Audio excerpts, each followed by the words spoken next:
Oh, I have not seen this one. Oh, that's brilliant.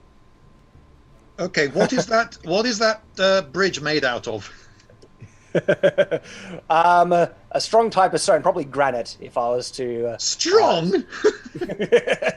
Well, there is an advantage in this world. There is a material called dark stone that, when it's trapped from light, it is physically locked in space, and they use that in architecture to help stabilize things not only just to build much higher than would be feasibly logical, but to have things floating in the air, like a building just sitting on these dark stone So you have foundations. a stone of this dark stone. You've quarried it in the darkness by feel. Then you wrap it in a sheet, and you take it up to that place, and then you expose it to light, and it doesn't move from then on. Well, no. It's only when it's locked off from light, it doesn't move. And so when light is shining on it, that's when it can move. And so how they actually mine it is the other property that Darkstone has. So there are two contrasting elements, materials, Darkstone and Sunstone. And so Darkstone has this unique property, and Sunstone is just it shines, it sheds light, and that's the main property there. But they have interesting interactive properties. And so Darkstone is locked when no light is shining on it. But if light is shining only on one surface, it gets pushed in that direction. And then the other property is if you touch it with a sunstone and the proportional size is close enough. When I say proportional, you can have like a chunk of darkstone this big, and you could touch it with a sunstone that big.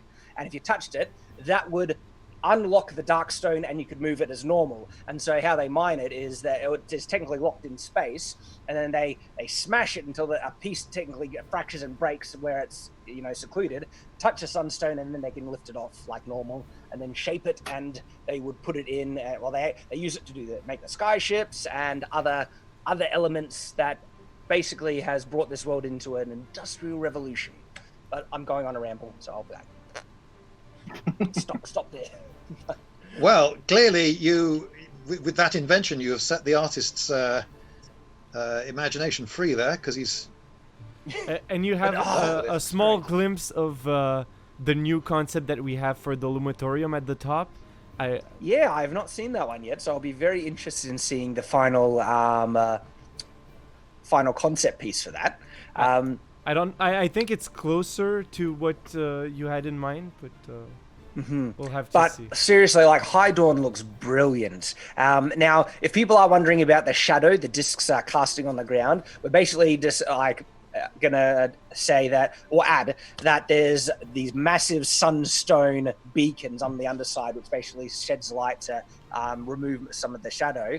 But man, that is looking absolutely spectacular. Torbjorn, our concept artist, made that during one night, and I woke up to that image, and I was blown away.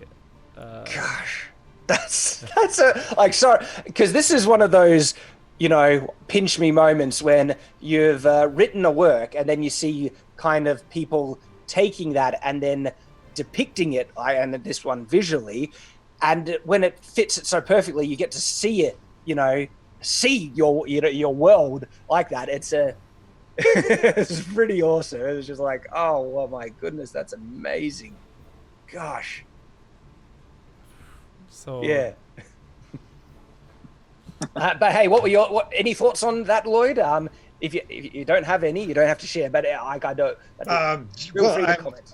So where the horizon looks a little strange, but that's because the world actually is flat and it comes to an edge. Is that right? Yes, exactly. Okay. Well, exactly. Because that looks right in that it doesn't look like Earth because the horizon is wrong, if you know what I mean. So he's captured that, and there are big lumpy things near the horizon. I thought maybe they were gargantuan trees, but I think they're floating rocks. Are they? Yes, floating islands. Oh, right. So it's like the cover of a Yes album. If that means anything to you. Unfortunately, no. I have no idea. It's essentially, if you've seen Avatar, you've seen the covers of most of the Yes albums. You can Google for it later. Okay. Roger Dean, I think, was the artist that they've shamelessly ripped off in Avatar. Oh, well, there you go. Because it's interesting. Floating land masses like rocks and islands and stuff is a bit of a trope in fantasy, but it's one that I've always loved, yet I've always had a pet peeve because all the explanations that I've ever heard about these floating things were absolutely stupid. Like the one in Avatar, oh, it's something with electromagnetic something, and it's like, no, it's not going to cause these things. And if it had enough force to hold up mass like that, there is no way in hell you're going to be flying through it. You'll be crushed onto the side of whatever force is pushing you in that direction and stuff. And so when I made Everfall, I liked it, but I wanted to explain it logically how these things are. And the answer is they have dark stone embedded in their core, which is locked off from light, and then they're physically locked in space, and that's why they're suspended there. All right. Well, the new dramatic cup that was about a mile long, the statue of Arthur Dent, if you remember, that was held there by art. Because as the bird explained, the law of gravity is not as indiscriminate as you think. That was Douglas Adams's way of getting around the same problem. It's a great concept thing. So what happens with that then? Does that get sent to an animator to bring to life? Yes, we have Paul, our 3D artist, who is currently working on modeling the buildings in the city of Haidon for shots in the short film.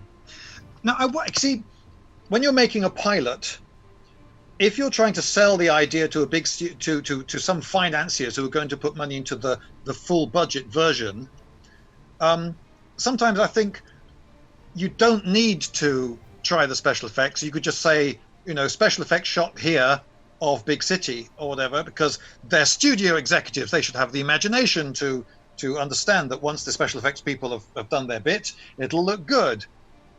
But that doesn't seem to be the way people make pilots. They actually go to a lot of effort to make that sort of thing look as good as they can, even though they can't take it all the way to the full feature standard. The most important thing, in my opinion, is to make sure that it's to show to people what the audience's reaction is.